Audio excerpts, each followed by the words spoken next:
So, but Pakou, I think by Hesher is họ cho share you take to you share to you so jena you take the property tax mudo city and so kuya hai kapaku on day na dagala anti by the ya really ja lu ja Saint Paul na be ja share ya be te share na ye be te do de ya kong da chi ha chi tali na ye gonna ba dai bill na to ta general su le sa to dai bill da to share ya be sang ya mo che property nya ho Saint Paul na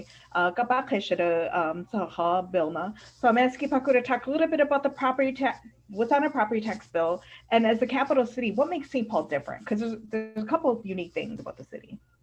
So I'm going to answer there this. are go ahead. I was just going to say there's no shortage of unique things about our city. Yeah. I was going to say, let me answer to my knowledge, and then I'd love to hear what Melvin thinks about the tax basis too. So essentially, government is funded, you all, in three ways, right? It's funded, number one, through property taxes. So for folks who own homes or property, they pay a little bit of it to whatever entity it is. So it's property taxes.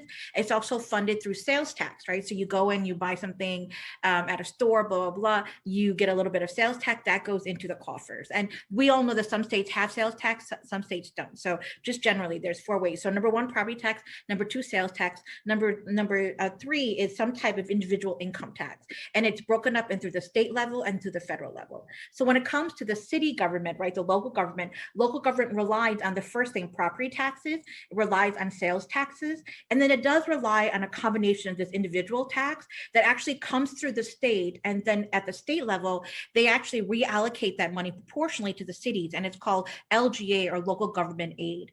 And so it's three things that the city uses, the city of St. Paul uses then to get some type of revenue that they can provide all the services that they do for us. So it's the sales tax, it's the property tax, and it's the local government aid.